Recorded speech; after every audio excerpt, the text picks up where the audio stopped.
जय सिया राम। लक्ष्मी नारायण भक्ति चैनल में आप सभी भक्तों का हार्दिक स्वागत है। आज हम रविवार व्रत कथा और व्रत की विधि को जानेंगे। रविवार व्रत की विधि। यह व्रत सभी मनोकामनाओं की पूर्ति करने वाला है। मान सम्मान में वृद्धि तथा शत्रुक्षय करने वाला है। प्रातःकाल स्नान आदि से निर्वृत्त हो स्वच्छ वस्त्र धारण करें। पवित्र स्थान को लीपकर सूर्य देव की पूजा करें। शांतचित्त होकर परमात्मा का स्मरण करें। भोजन एक ही समय करें। तेल व नमक से युक्त भोजन न ग्रहण करें। भोजन तथा फलाहार सूर्य अस्त होने से पहले ही कर लेना चाहिए। यदि भोजन करने से पूर्व सूर्य छिप जाए तो दूसरे दिन सूर्य के उदय हो जाने पर अर्घ देने के बाद ही भोजन करें। व्रत के अंत में कथा सुननी चाहिए। रविवार व्रत कथा। एक बुढ़िया थी। वह प्रत्येक रविवार को सवेरे ही गोबर से घर लीपकर स्नान आदि कर भगवान की पूजा करती। फिर भोजन तैयार कर भगवान को भोग लगाकर स्वयं भोजन करती थी। श्री हरि की कृपा से उसका घर सभी प्रकार के सुख एवं धन धान्य से पूर्ण था। किसी प्रकार का विघ्न या दुख नहीं था। सब प्रकार से घर में आनंद रहता था।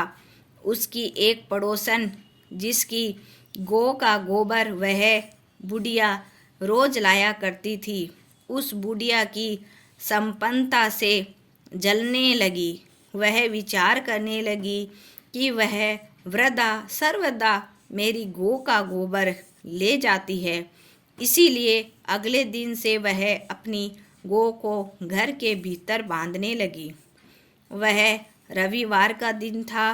बुढ़िया गाय का गोबर न मिलने के कारण अपना घर न लीप सकी। उस दिन उसने ना तो भोजन बनाया और ना भगवान को भोग लगाया और ना स्वयं भोजन किया। इसी प्रकार उसने निराहार व्रत किया। रात्रि हो गई। वह भूखी ही सो गई। रात्रि में भगवान ने उसे स्वप्न में दर्शन दिए और भोजन न बनाने तथा भोग न लगाने का कारण पूछा। वृद्धा ने कहा उसे गोबर नहीं मिला, इस कारण वह अपना भोग न लगा सकी।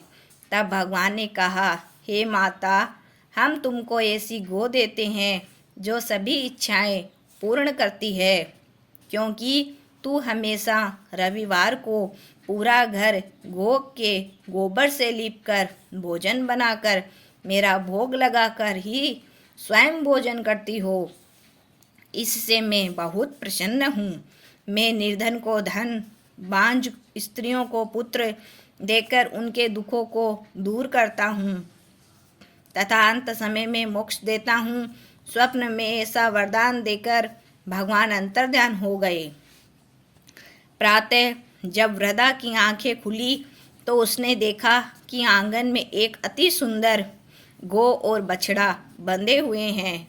गौ और बछड़े को देखकर वह वृद्धा अत्यंत प्रसन्न हुई और उसको घर के बाहर बांध दिया।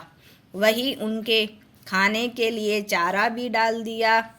जब उसकी पड़ोसन ने बूढ़िया के घर के बाहर एक अति सुंदर गौ और बछड़े को बंधा देखा तो द्वेष के कारण उसका हृदय जल उठा। जब उसने देखा गौ ने सोने का गोबर किया है तो वह चोरी से उस गौ का गोबर उठाकर ले गई और अपनी गाय का गोबर उसकी जगह पर रख गई। वह प्रतिदिन ऐसा करती। सीधी सीधी बुढ़िया को उसकी इस चाल की खबर नहीं हुई। सर्वव्यापी ईश्वर ने सोचा कि चालाक पड़ोसन के कर्म से बुढ़िया ठगी जा रही है। एक दिन भगवान ने संध्या के समय अपनी माया से बड़े जोर की आंधी चला दी। बुढ़िया ने आंधी के भय से अपनी गौ को घर के भीतर ही बांध दिया। प्रातःकाल उठकर जब वृद्धा ने देखा कि गौ ने सोने का गोबर दिया है तो उसके आश्चर्य की सीमा न रही। अब वह प्रतिदिन गौ को घर के भीतर बांधने लगी। पड़ोसन ने देखा कि बूढ़िया गऊ को घर के भीतर बांधने लगी है और उसका सोने का गोबर उठाने का दाव नहीं चलता, तो वह ईर्ष्या और डाह से जल उठी। अन्य कोई उपाय न देख पड़ोसन ने उस देश के राजा की सभा में जाकर कहा, महाराज, मेरे पड़ोस में एक वृद्धा के पास ऐसी गऊ है जो नित्य सोने का गोबर देती है। आप सोना प्राप्त कर उससे प्रजा का पालन कीजिए। वह वृद्धा इतने सोने का क्या करेगी?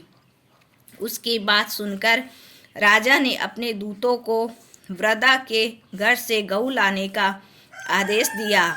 वृद्धा प्रातः भगवान का भोग लगा भोजन ग्रहण करने जा ही रही थी कि राजा के कर्मचारी गऊ खोलकर ले गए। वृद्धा बहुत रोई चिल्लाई, किंतु राजा के कर्मचारियों के सामने कोई क्या करता। उस दिन वृद्धा गऊ के वियोग में भोजन न कर सकी और रात भर रो रो कर ईश्वर से गऊ को पुनः पाने की प्रार्थना करती रही। राजा गऊ को देख बहुत प्रसन्न हुआ, लेकिन अगले दिन सुबह जैसे ही उठा सारा महल गोबर से भरा दिखाई देने लगा। राजा यह देखकर घबरा गया। भगवान ने रात्रि में राजा को स्वप्न में कहा, हे राजा, गाय वृद्धा को लौटाने में ही तेरा भला है। उसके रविवार के व्रत से प्रसन्न होकर मैंने यह गऊ उसे दी थी। प्रातः होते ही राजा ने वृद्धा को महल में बुलाकर बहुत से धन के साथ सम्मान सहित गाय और बछड़ा उसे लौटा दिया और अपने कार्य के लिए उससे क्षमा प्रार्थना की। इसके बाद राजा ने उसकी पड़ोसन को बुलाकर उचित दंड दिया। इतना करने के बाद राजा के महल से गंदगी दूर हुई। उस दिन से राजा ने नगर निवासियों को आदेश दिया कि राज्य की समृद्धि तथा अपनी समस्त मनोकामनाओं की पूर्ति के लिए रविवार का व्रत करें। व्रत करने से नगर के लोग सुखी जीवन व्यतीत करने लगे। अब कोई बीमारी तथा प्रकृति का प्रकोप उस नगर पर नहीं होता था। सारी प्रजा सुख से रहने लगी। बोलो सीतारामचंद्र भगवान की जय हो। सूर्य नारायण भगवान की जय हो।